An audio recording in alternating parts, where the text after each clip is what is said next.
The Host of the Air by William Butler Yeats.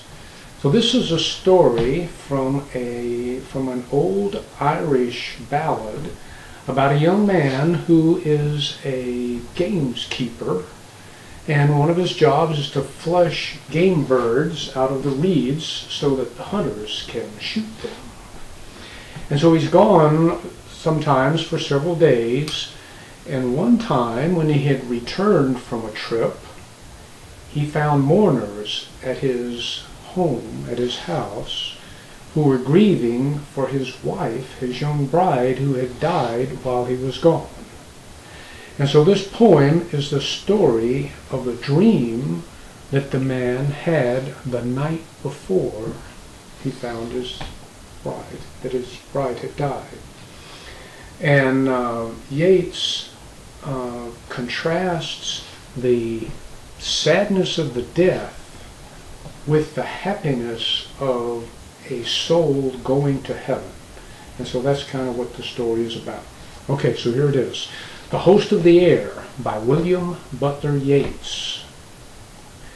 O'Driscoll drove with a song the wild duck and the drake from the tall and the tufted reeds of the drear Heart Lake. And he saw where the reeds grew dark with the coming of night tide, and he dreamt of the long dim hair of Bridget his bride.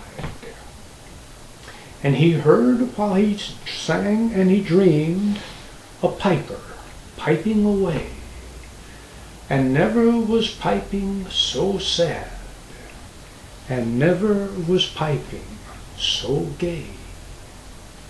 And he saw young men and young girls dance in a level place, with Bridget his bride among them, with a sad and a gay face. The dancers gathered around him, and many a sweet thing said.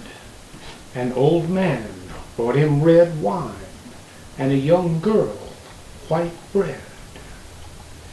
But Bridget drew him by the sleeve, away from the merry band, to old men playing of cards with a twinkling of ancient hands.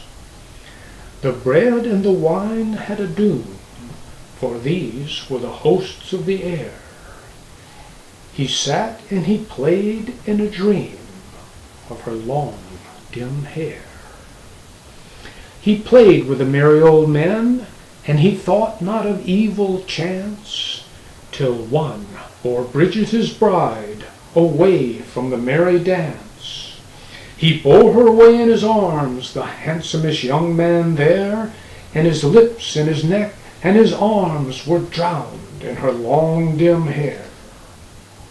O'Driscoll scattered the cards, and out of his dream awoke, and old men and young men and young girls were gone in the drifting smoke.